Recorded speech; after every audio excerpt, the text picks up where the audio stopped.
한 주간 잘 지내셨나요? 네, 많은 일이 있었던 한 주지요.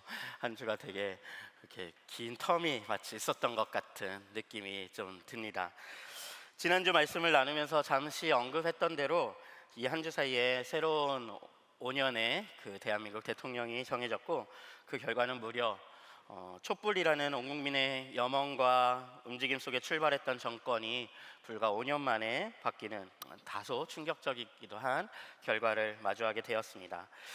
이번 선거 결과를 받아들고 많은 분들이 크게 상심하거나 슬퍼하고 계시기도 한 것 같아요. 또 반대로 또 눌려왔던 현 정권에 대한 불만들이 옳았던 것으로 증명된 것이 또 그렇게 느끼며 기뻐하시기도 하는 것 같습니다.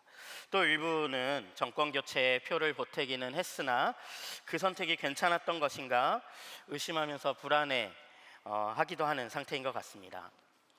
네, 이 모두에게 조금 저는 격려를 좀 나누고 싶더라고요. 먼저 이 크게 슬퍼하고 계신 분들은 이 0.73%라는 이 작은 차이가 모든 것을 앗아가 버린 듯한, 그리고 완전히 패배해 버린 듯한, 다 허사가 되어 버린 듯한 결과에 허탈하고 허망한 심정을 많이들 느끼고 계시죠. 나라가 망할지도 모른다는, 혹시 망하진 않겠지만 퇴행하고 엉망이 되어 버릴 것 같다는 숨을 죄어오는 갑갑함도 느끼시는 것 같습니다.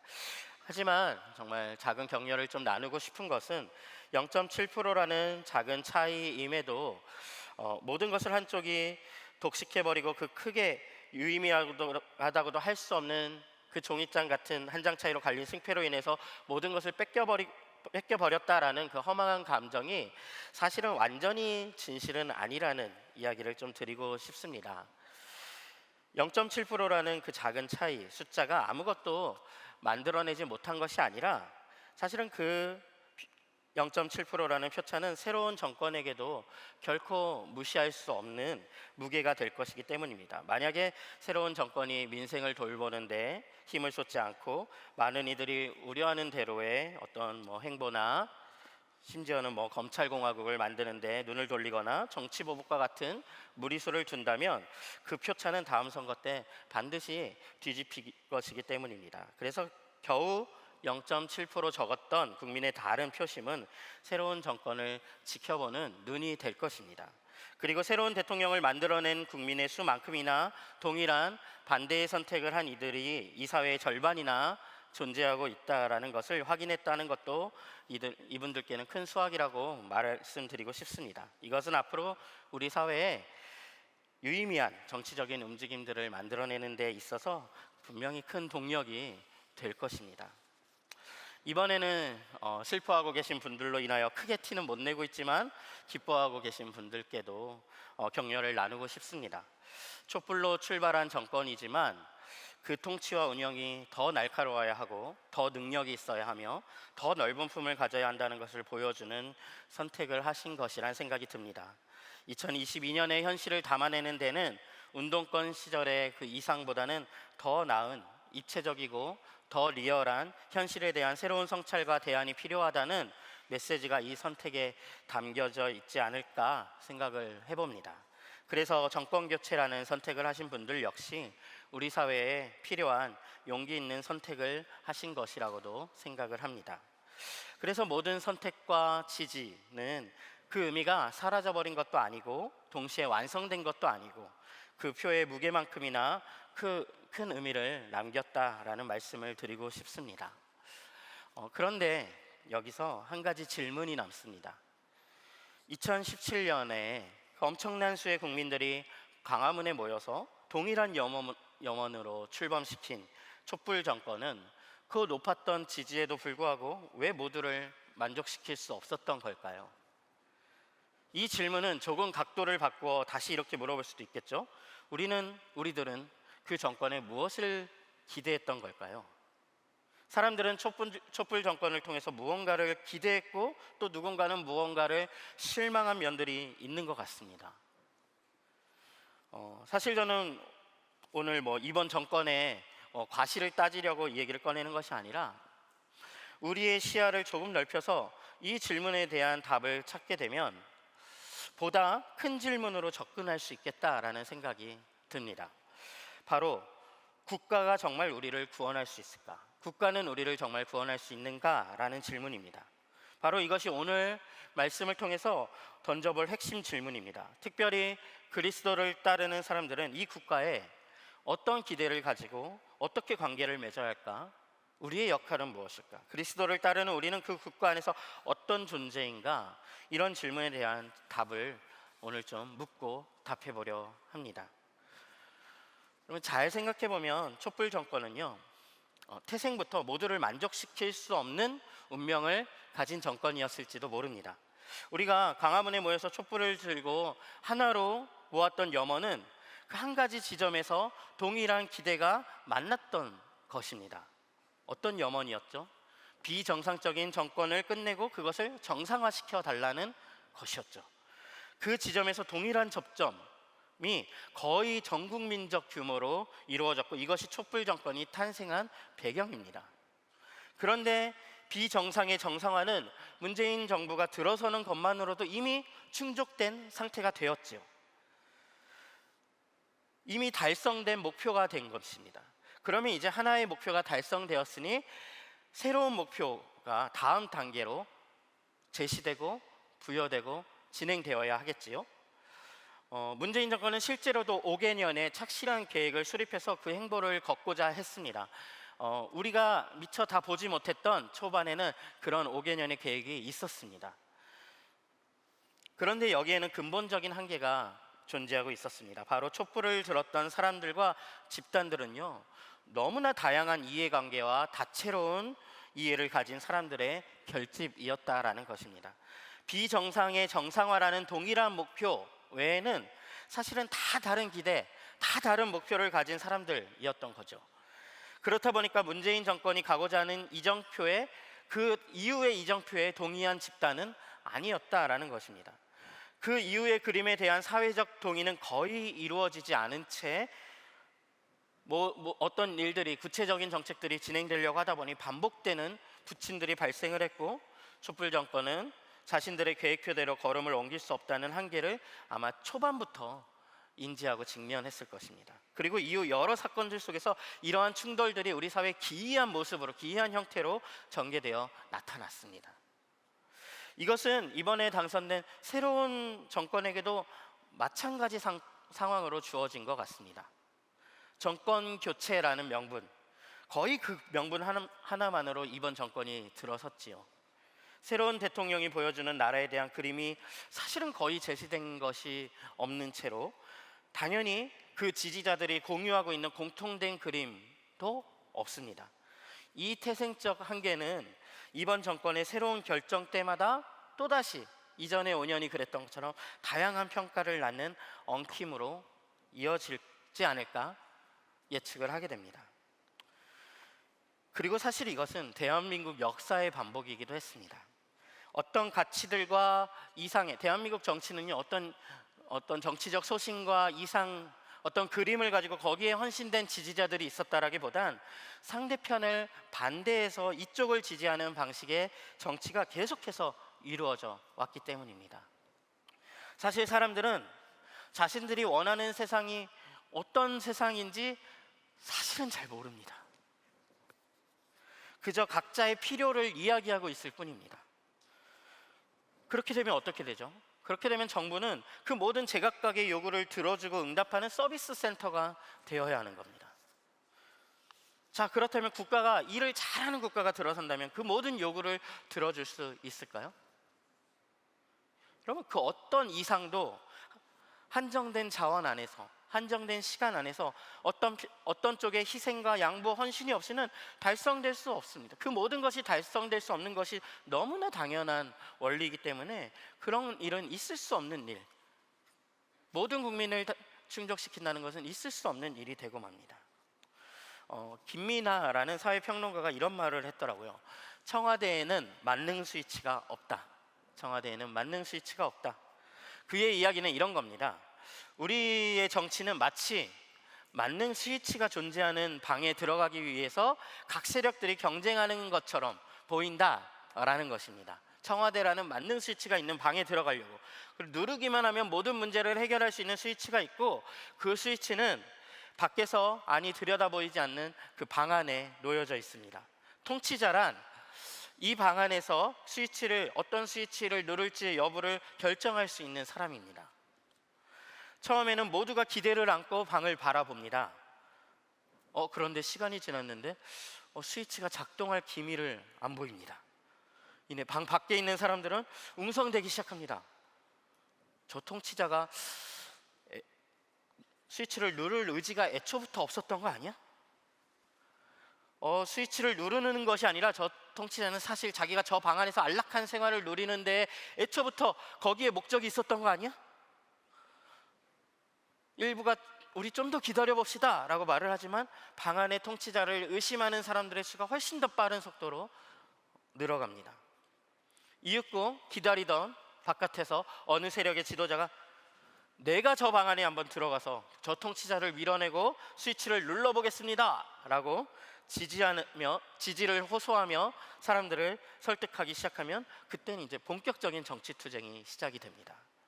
어렵사리 새로운 지도자가 기존의 통치자를 몰아내고 방 안에 들어가는데 성공하지만 상황이 변하지를 않습니다.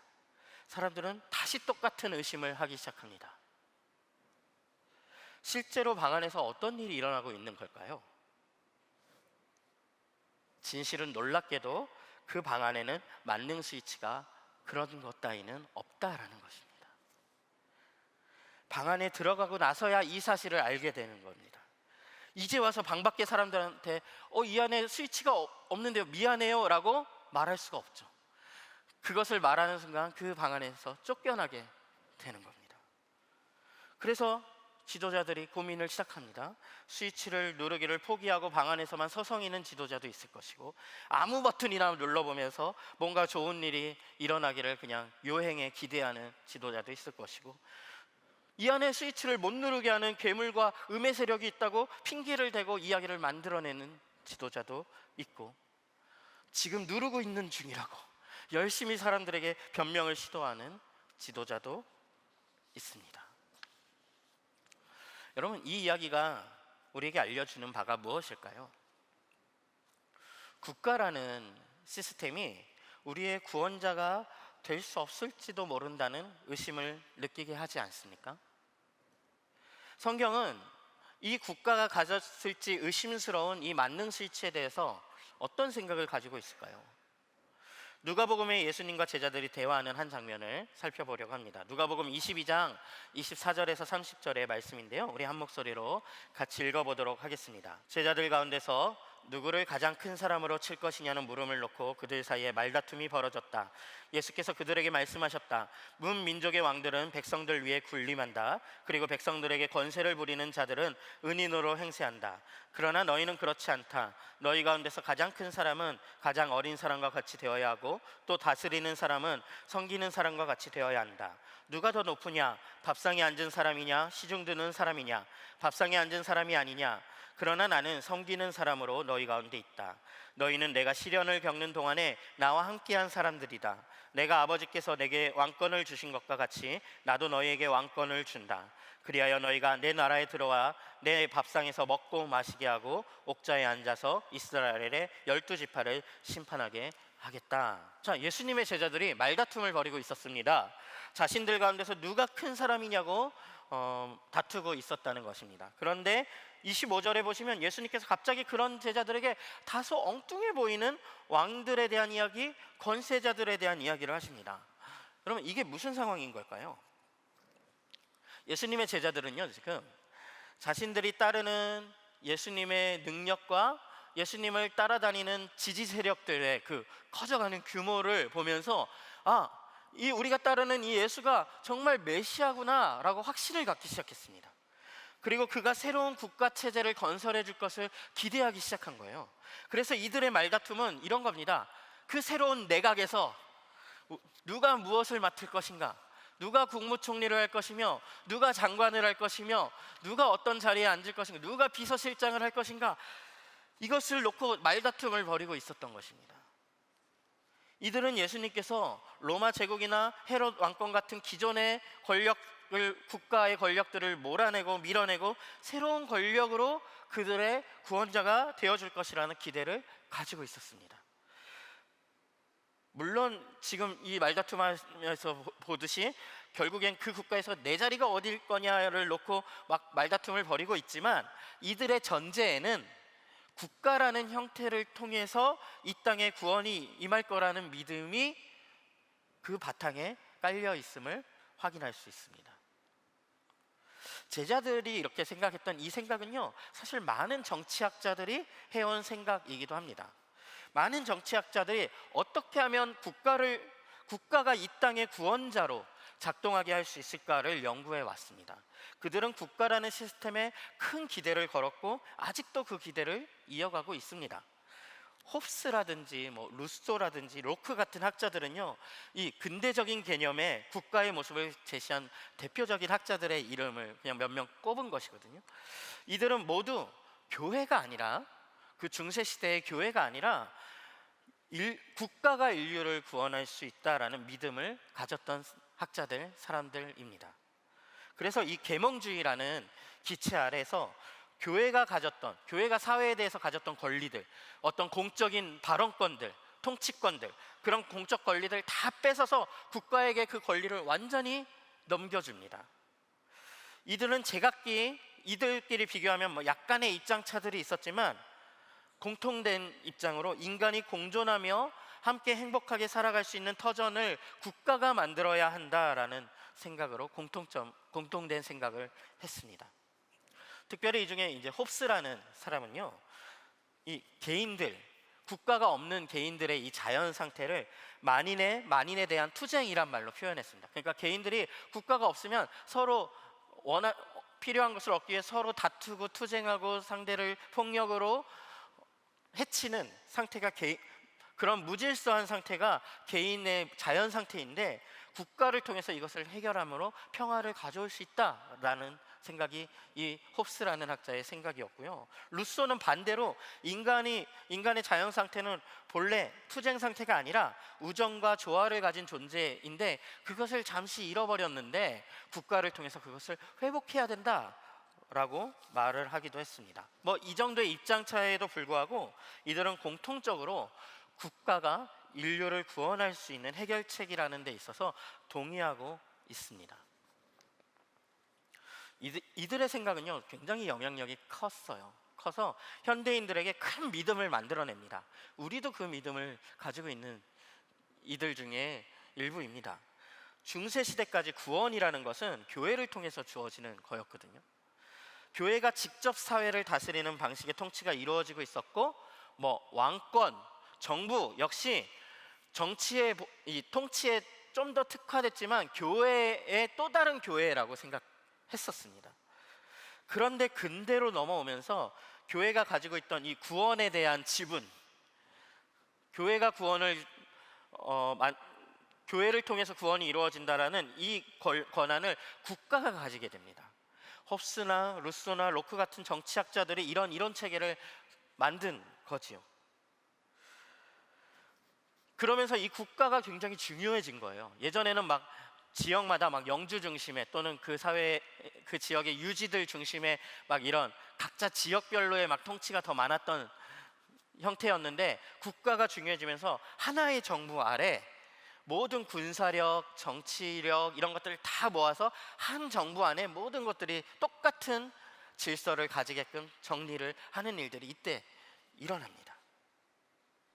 그래서 각 개인에 불과했던 사회 구성원들이 이 국가라는 사회 계약을 통해서 한 몸을 이루게 되고, 국민을 대표하는 지도자들의 올바른 통치를 통해서 평화의 상태에, 구원의 상태에 이를 수 있다고, 그래서 국가가 곧 구원자라고 사람들을 설득하였습니다. 여러분, 방금 말한 제가 표현한 이 표현들 뭔가 교회에서 많이 듣던 표현과 좀 닮아 있지 않습니까?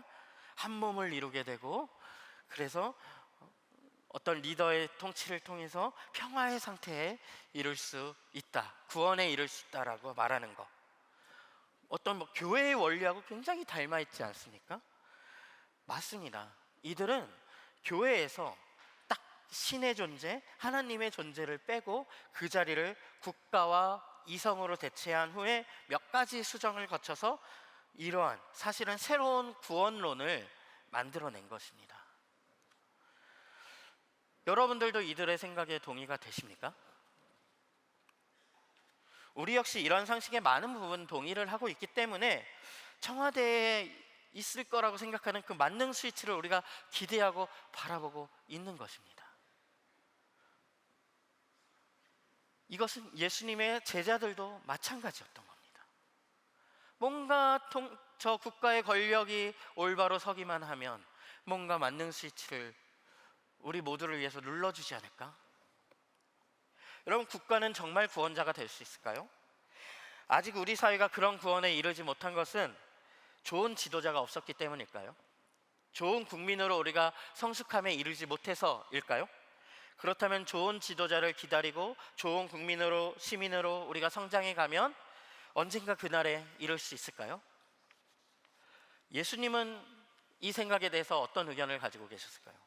예수님은 국가에 대한 이런 입장에 대해서 어떻게 생각을 하셨을까요? 제자들이 이 새로운 국가를 꿈꾸며 다투고 있을 때 예수님이 이런 답변을 던지신 겁니다. 그것이 바로 다소 엉뚱해 보였던 그 답변입니다. 25절에 보면 예수님이 이렇게 말씀하십니다. 문민족의 왕들은 백성들 위에 군림한다. 그리고 백성에게 권세를 부리는 자들은 은인으로 행세한다. 예수님의 이 짧은 한 말씀은요, 국가의 한계와 본질을 놀라우리만큼 한편으로는 절망적으로, 한편으로는 예리하게 꿰뚫고 있는 진단입니다. 흔히 근대사회의 토대 위에서 우리는 종교는 뭔가 신화의 영역이라고 생각이 돼요. 종교는 사실이 아닌 믿음의 영역, 신화의 영역, 영적인 영역, 국가는 현실을 다루는 영역, 진리의 영역 이라고 인지가 되곤 합니다. 그런데 국가가 인간을 행복하게 한다는 그 믿음이 정말로 진리일까요? 예수님의 진단에 따르면 사람들은 국가라는 시스템이 자신들의 삶을 구원해 줄 것이라고 믿지만 사실은 국가의 권력자들은 사람들을 위해 군림하며 우리가 좋은 통치자라고 생각하는 이들이 간혹 있잖아요. 그들조차 사실은 은인으로 행세를 할 뿐 실제로는 권세를 부려서 사람들을 동원하여 그 국가라는 체제, 그 권력을 유지하는 데에 사용하고 있다. 그런데 이용하고 있다라는 것입니다. 자, 이건 잘 생각해보면 마땅한 결론입니다. 여러분, 국가가 개인과 개인들의 그 규칙 없는 다툼들을 중재하고 계약을 맺게 하면서 평화를 가지게 했다곤 하지만 생각해보면 그 국가라는 것이요, 개인의 범주를 나 하나였던 걸 범주를 좀 넓힌 거예요. 넓혀서 국경선이라는 범위까지 그 개인의 범위를 넓혔을 뿐인 개념입니다. 이게 무슨 말이냐면 국경선을 맞댄 국가들 간에는 여전히 그 계약, 사회적인 계약 이전에 투쟁 상태와 같은 자영 상태가 똑같이 유지되고 있는 거예요. 그러니까 개인과 개인은 국경선 안에 있는 개인과 개인은 덜 싸우는 건 맞는데 국경선과 국경선을 맞대고 있는 국가끼리는 어떤가요? 그래서 자신은 국경선 안쪽에 소속이라는 새로운 소속 개념이 생기고 동료 시민이라는 국경선 안쪽 사람들만을 뜻하는 말이 새로 생겨나게 됐죠. 우리의 것이 생겼습니다. 그런데 너희의 것의 범주도 이 개념에 따라서 새롭게 정립되고 생겨나죠. 그래서 우리는 이 국가라는 새로운 몸에 개인이 편입이 된 거거든요. 그런데 이 국가 구원론, 국가가 우리의 삶을 구원한다는 이 믿음이 힘을 얻으면 얻을수록 국경선 바깥쪽에 있는 국가에 대해서는 무슨 짓을 저질러도, 폭탄을 떨어뜨려도 완벽하게 합리적인 행동으로 받아들여지지요. 우리가 그걸 방어할 수만 있다면. 왜? 국가가 우리를 구원하는 만큼 그것이 소중해지면 소중해질수록 그 국가 밖에 있는 이들에 대해서는 더 적대적으로 대할 수 있는 명분이, 이유가 만들어지는 겁니다. 그래서 요즘 우리가 러시아와 우크라이나 사이에 이런 전쟁을 실제로 보고 있지 않습니까? 그런데 꼭 러시아와 우크라이나 같은 직접적 전쟁이 아니더라도 각 나라는 평소에도 수출과 수입, 경제활동과 군사력을 경쟁함과 GDP를 비교함으로 국가 경쟁력을 잃지 않기 위해서 끊임없는 다툼을 벌이고 있습니다. 그래서 각 국가는 국가라는 스스로의 몸을 지키기 위해서 구성원들을 그 다툼으로 동원할 수밖에 없습니다. 결국 조금 몸집이 커진 다툼을 우리는 사실은 계속 하고 있는 거예요. 개인과 개인이 하던 것을 이젠 국가와 국가라는 단위로 하고 있는 겁니다. 그래서 국가는 평화를 만들어내지 못합니다. 또 국가가 우리의 행복을 만들어낼 수 없는 또 하나의 이유는 국가 안에서 개인들이, 저와 또 누군가가 맺는 이 계약이란 것은 서로를 해치지 않겠다라는 약속, 서로를 해치지 않겠습니다라는 계약 장치이지 서로의 행복을 위해서 헌신하겠다라는 약속이 아닙니다. 그래서 국가는 결코 행복을 만들어내는 시스템이지 않습니다. 여전히 다른 국가들과 다툼 상태에 있는 국가는 어떤 욕망을 가질 수밖에 없는, 개인과 똑같은 자기중심성을 가진 존재일 수밖에 없고요, 사람들을 거기에 동원하고 이용할 수밖에 없죠. 국가가 구원자의 자리를 차지한 사회에서는 교회조차 그 국가의 체제를 유지하는 데에 사용됩니다.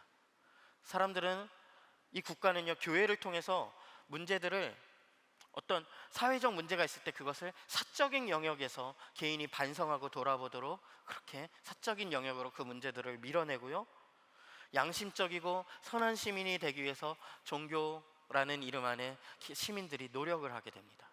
비판의식 대신에 반성하는 움직임들이 생겨나죠. 국가가 종교를 자신의 체제를 유지시키는 충성과 헌신도를 끌어내는 데 사용하면서 그 종교를 먹어버리게 됩니다. 너무 안타깝게도 사실 이번 대선의 풍경 속에서도 한국 교회들의 일부인지 많은 이들인지 모르겠지만 사실은 그 처절한 민낯을 우리가 보기도 했지요. 마치 여러분, 현대사회는요, 현대사회가 종교의 다양성을 여러분 인정하는 것 같지요? 우린 종교의 다양성을 보장받고 있다고 생각하시지요? 사실은요, 진실은 이 사회는 한 가지 종교밖에 인정하지 않습니다. 사회적이지 않고 내면적인 종교, 그 한 종류의 종교만 허락하고 있습니다. 다시 한번 말하지만 국가가 해줄 수 있는 최대한의 미덕은 개인들이 서로의 권리를 침해하지 않도록 해주는 것 뿐입니다. 그 이상의 가치를 만들어낼 수가 없습니다. 그래서 예수님은 국가가 구원자라는 믿음이 오히려 신화라는 그 폭로를 하고 계신 것입니다. 그것은 더 나은 지도자가 선다고, 더 나은 국민이 있다고 해서 이루어지는 일이 아니라는 것이죠. 그것이 현대사회가 믿는 신화라는 것입니다. 그렇다면 예수님은 이 세상이 어떻게 구원을 받을 수 있다라고 말씀하고 계실까요? 여러분, 홉스이든 루소이든 로크이든 기독교가 말하는 이 한 몸을 국가가 이루어내야겠다는 생각을 했습니다. 그런데 이 생각이 왜 실현될 수 없을까요? 같은 걸 지향하는 것 같지 않나요? 기독교도 한 몸을 이루어 평화를 이루고 누리는 것, 이들이 말하고 있는 국가도 한 몸을 이루어 평화의 상태에 이르는 것, 구원에 이르는 것, 같은 이야기를 하는 거 아닐까요? 이들이 교회의 구원론을 자신들의 이야기로 가져가서 사용을 했지만 결정적인 부분에서 차이가 있기에 그들의 이야기는 사실은 구원을 만들어낼 수가 없습니다. 이들은 인간의 자연 상태, 그러니까 인간의 본래의 상태를, 본래 인간은 혼자이고 이걸 어떻게 중재할까를 고민합니다. 각자 존재하는 개인들이 무질서하게 살아가는 것 사이에 질서를 정하고 서로 해치지 않기로 결정한 시스템이 바로 국가라는 거죠. 그런데 그런 계약을 했다고 해서 갑자기 그 사회 구성원들이, 그 개인들이 갑자기 개인이 아니게 되지 않습니다. 예수님의 제자들이 누가 더 큰 자리를 차지해야 하는지 다투었던 것처럼 사실은 여전히 개인으로 존재할 뿐입니다. 사실은 한 몸이 아닌 거죠. 국가는 어떤 공동의 목표를 가지는 존재도 아닙니다. 자기를 방어해야 될 때는 공동의 목표가 있는 것처럼 보일 때가 있지만 사실은 그거 외에 어떤 공동의 목표를 가지고 있지도 않습니다. 그저 민족이라는 이유로, 동일한 역사와 이야기를 가졌다는 이유로 어떤 동질감 안에서 한편이라는 그냥 인식을 가질 뿐이죠. 즉 국가는 개인으로 시작해서 여전히 개인으로 존재하는 이들의 모임일 뿐이라는 것입니다. 그렇다면 어떤 국가를 이룰 것이냐의 문제는 결국 사회적 합의든 사회적 계약을 통해서든 사회 구성원이 함께 어떤 공동체를 이룰 것이냐의 문제임을 알 수가 있습니다. 그렇다면 우리는 이제 오늘 아까 읽으셨던 본문 가운데 예수님이 왜 그 이어지는 말씀을 하셨는지를 이제 이해할 수 있습니다. 누가복음 22장 26절부터 28절에 이렇게 말씀하십니다. 그러나 너희는 그렇지 않다. 너희 가운데서 가장 큰 사람은 가장 어린 사람과 같이 되어야 하고 또 다스리는 사람은 섬기는 사람과 같이 되어야 한다. 누가 더 높으냐? 밥상에 앉은 사람이냐? 시중 드는 사람이냐? 밥상에 앉은 사람이 아니냐? 그러나 나는 섬기는 사람으로 너희 가운데 있다. 너희는 내가 시련을 겪는 동안에 나와 함께한 사람들이다. 예수님께서는 통치자들과 국가의 본질에 대해서 폭로하신 후에 왜 이런 말씀을 하고 계신 걸까요? 이게 무슨 얘기일까요? 우리가 어떻게 한 몸으로 존재할 수 있는지에 대한 이야기를 하고 계신 거예요. 한 몸을 이루는데 실패하는 국가에 대한 고발을 하신 후에 한 몸을 어떻게 이루어야 하는지에 대한 이야기를 하고 계신 거예요. 기독교의 믿음은, 기독교가 그 정치학자들과 결정적으로 다르게 시작하는 출발점은 우리의 출발이 본래 한 몸이었다는 데 있습니다. 한 아버지이신 하나님으로부터 시작된, 그리고 예수 그리스도를 머리로 하여 그분의 죽으심으로 인하여 우리는 한 형제 자매로 다시 그 한 몸됨을 회복한, 한 몸으로 존재하는 한 몸이라는 것이 하나님께서 우리에게 가르쳐 주신 우리의 자연적인 상태입니다. 여러분, 우리의 상태는 그냥 우리 각자 개인에 불과하지 않다라는 거예요. 우리는 하나님께 붙어서만 우리가 누구인지를 알 수 있고, 우리는 서로의 존재가 존재할 때에만 우리가 누구인지 그 정체성을 온전히 갖는다라는 것입니다. 여기에 바로 구원의 가능성이 있어요. 여기에 바로 평화의 가능성이 있어요. 그리스도 안에서 우리는 서로 경쟁하고 다투는 존재가 아니라는 겁니다. 그런 존재라고 믿는 것은 거짓이라는 겁니다. 그렇게 다투지 않아도, 그렇게 경쟁하지 않아도 살아갈 수 있다라는 것입니다. 우리의 아버지이자 공급자이신 하나님을 바라보고 있을 때 우리의 모든 이기적인 자기중심적인 욕망을 가져가신 그리스도께 연결되어 있을 때 우리는 한 몸일 수 있다. 예수님은 너희가 하나님을 바라보면서 서로는 가장 어린 사람처럼 되고자 하고 섬기는 사람처럼 되고자 할 때, 가장 낮은 자리에 서로가 서려고 할 때, 자기의 유익을 찾아서 자기의 권리를 주장하는 대신에 너의 권리를 서로가 찾아주려고 할 때, 너에게 필요한 게 뭔지를 서로가 봐주려고 할 때, 비로소 그곳에 함께 행복할 수 있는 공동체, 정말 풍성한 삶이 유지되는 공동체, 한 몸인 공동체가 발생할 수 있다라고 말씀하고 계신 것입니다. 자, 예수님이 말씀하시는 새로운 이 사회적인 공간은요, 홉스나 루소나 로크가 지적했던 권력의 정점에 서서 다스리는, 그러니까 중세시대의 어떤 교회의 모습, 막 기독교가 통치를 하는 사회의 모습, 그것을 말하는 것이 아닙니다. 여러분, 기독교가 군림하는 자리, 통치하는 자리에 섰을 때 얼마나 그것이 하나님 나라의 모습과 먼지는 이미 역사적으로 증명되었습니다. 예수님이 말씀하시는 하나님 나라, 예수님이 말씀하시는 구원은 그런 모습을 말하는 것이 아닙니다. 오히려 기독교가, 예수를 따르는 사람들이, 그리고 그리스도가 낮은 자리에 서고 섬기는 그 나라, 그래서 예수님의 나라는 이성과 합리성을 중심에 둔 현대적 의미의 국가를 말하는 것도 아닙니다. 그 한 몸인 공동체, 그 하나님을 바라보고 있는 공동체, 그 서로를 바라보고 있는 공동체, 그 한 몸인 공동체의 이름을 우리는 알고 있죠. 성경은 그 사회적인 공간, 그 공동체를 교회라고 부릅니다. 에베소서 1장 22절과 23절은 이렇게 말합니다. 하나님께서는 만물을 그리스도의 발 아래에 굴복시키시고 그분을 만물 위에 교회의 머리로 삼으셨습니다. 교회는 그리스도의 몸이요 만물 안에서 만물을 충만케 하시는 분의 충만함입니다. 고린도전서 12장 12절과 13절은 또 이렇게 말합니다. 몸은 하나이지만 많은 지체가 있고 몸의 지체는 많지만 그들이 모두 한 몸이듯 그리스도도 그러하십니다. 우리는 유대 사람이든지 그리스 사람이든지 종이든지 자유인이든지 모두 한 성령으로 세례를 받아서 한 몸이 되었고 또 모두 한 성령을 마시게 되었습니다. 여러분, 우리가 누구인지를 말해주죠. 우리의 관계가 무엇인지를 말해줍니다. 우리는 한 몸이라는 것입니다. 우리는 서로 투쟁하는 관계, 서로 경쟁하는 관계, 네 것을 뺏어야 내가 사는 관계, 너의 나라가 망해야 우리 나라가 사는 관계, 이런 관계가 아니라 만물을 충만케 하시는 분의 충만함 안에서 그 충만함을 나누어도 사실은 고갈되지 않는 한 몸을 이룬, 그래서 너의 유익을, 너의 필요를 바라봐 줄 수 있는 풍성함을 누리고 있는 존재들, 그 존재들이 우리들이라는 거예요. 예수님이 말씀하시는 나라, 하나님 나라는요, 너의 것과 내 것이 구분되지 않는 나라입니다. 예수님께서 이런 말씀을 하시죠. 28절에 보니까 이런 얘기를 하세요. 이어서 너희는 내가 시련을 겪는 동안에 나와 함께한 사람들이다.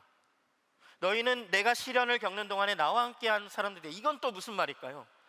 예수님이 시련을 겪는 동안 함께하는 것이 이 공동체의 특성이다라고 말씀하고 계신 거예요. 시련을 함께한다는 것이 뭔가요? 우리 사회는 각자의 시련을 어떻게 하죠? 각자의 시련은 각자가 견뎌야 하는 것입니다. 그것이 상식이죠.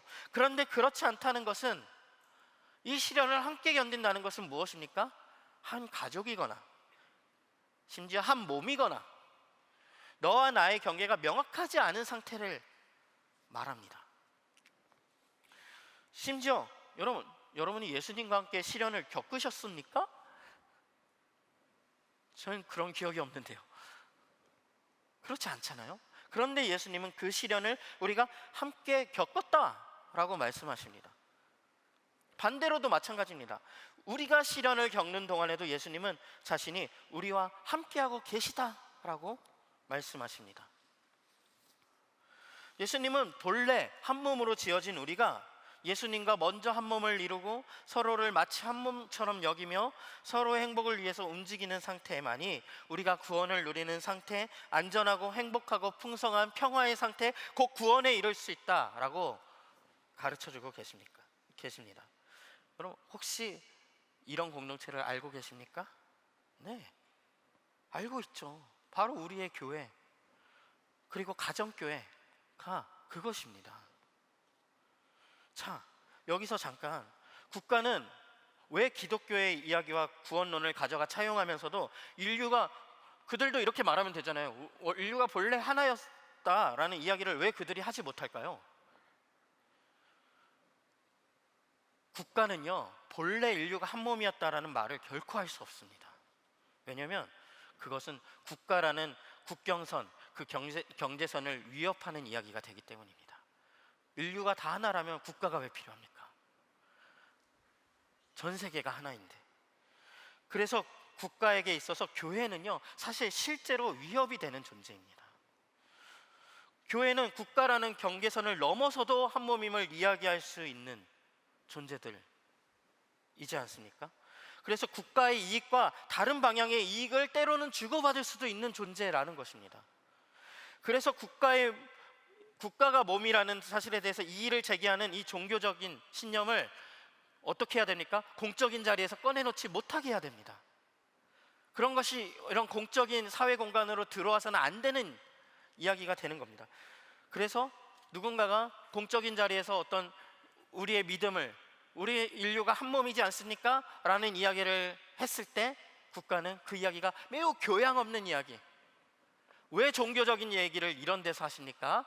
라고 면박을 줄 수 있는 이야기로 만들어 놓아야 하는 것입니다. 거기에 가두어 놓아야 되는 거예요. 사적인 영역에 그 이야기를 가두어 놓아야 하는 것입니다.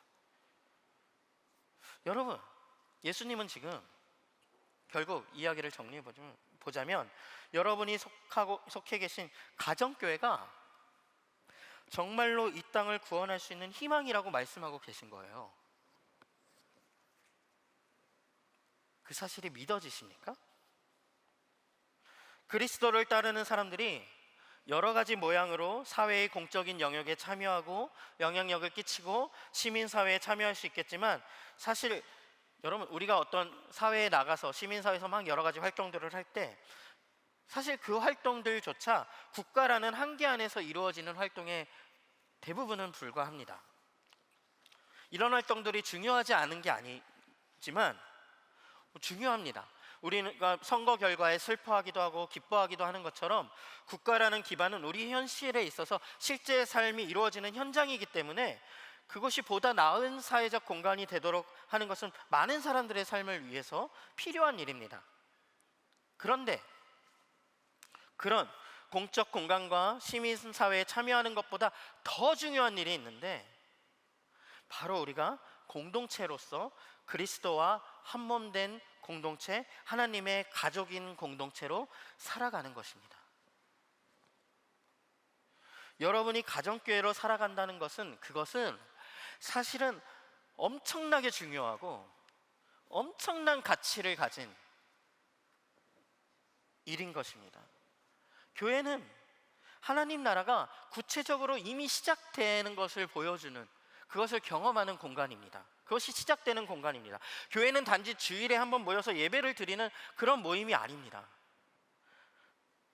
교회는 사실은 인간들이 어떻게 관계를 맺고 살아가야 되는지를 보여주는, 그것을 시작하는 공동체인 것입니다. 서로의 삶을 돌보며 서로의 행복에 관심을 가지고 인류가 살아갈 수 있는 새로운 가능성, 새로운 방식에 대해서 그것이 여러분들의 가정교회 안에서, 우리가 속한 가정교회 안에서 그 가능성이 움트고 있는 거예요.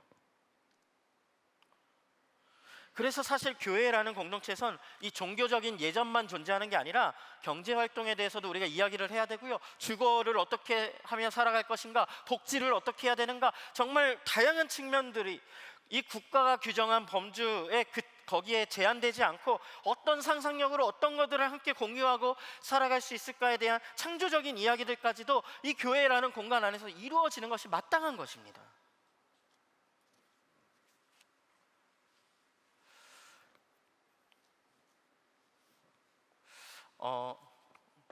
많은 자매님들이 보니까 네일 아트를 받으면서 되게 행복해 하시더라고요.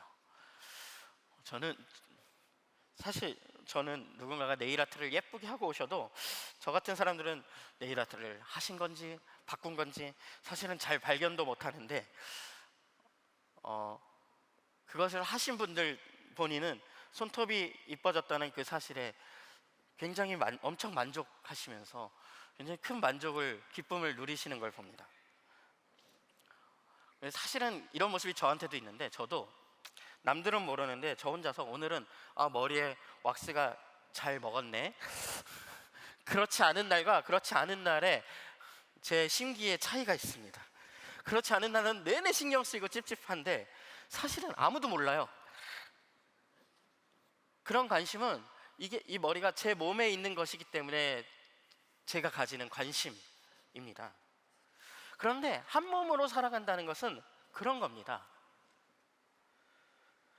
우리가 서로에게 관심을 가지고 내 손톱을 아끼고 내 손톱이 이뻐지는 게 기쁜 것처럼 내 각 지체를 아끼고 서로에게 그런 관심을 가지고 서로를 그렇게 보듬으면서 살아가는 공동체, 예수님은 바로 이 공동체만이 이 세상을 구원할 유일한 방식이라고 말씀하고 계신 것입니다.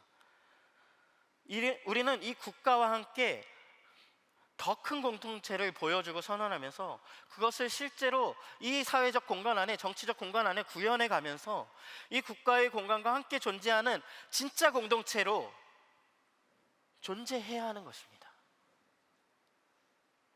거기서 우리 각 개인은 그리스도를 닮아가는 성품을 가진 자로서 이 세상의 공적인 영역들과 영향력을 주고받으면서 그저 해치지 않겠어 라는 사회계약 이상의 미덕들을 이 땅 가운데 그냥 우리가 익숙하게 주고받고 있는 그 사랑의 관계들을 여러 사람들에게 흘려보내면서 이 사회가 가진 명백한 한계를 이상의 상상을 할 수 있도록 자극을 줄 수 있는 존재들이어야 한다라는 것입니다.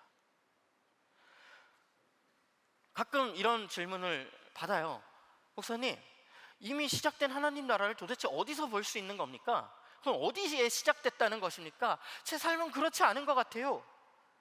그럼 바로 여러분의 가정교회가 시도하고 있는 그 관계들이 이미 시작된 하나님 나라의 모습인 것입니다. 비록 아직 불완전하고 부족한 투성이고 이게 무슨 하나님 나라야 라고 할 수도 있지만, 하나님 나라는요 그렇게 시작되어서, 교회로부터 시작되어서 작은 관계들의 그 연합으로 그 이전엔 관심을 갖지 않았던 작은 관심들이 시작됨으로 인해서 세상 가운데 성장하여 겨자씨처럼 자라가서 세상 가운데로 흘러갑니다. 예수님은 그 공동체야말로 진짜 나라, 진짜 왕국이라고 말씀하십니다. 그렇게 서로를 섬기는 방식, 예수님의 성품을 닮은 존재들로 성장해 가면서 서로에게 미덕을 나눔을 통해서 한 몸임을 고백하는 공동체가 이 땅에 진짜 권세를 가진 공동체다라는 선언을 하시는 겁니다.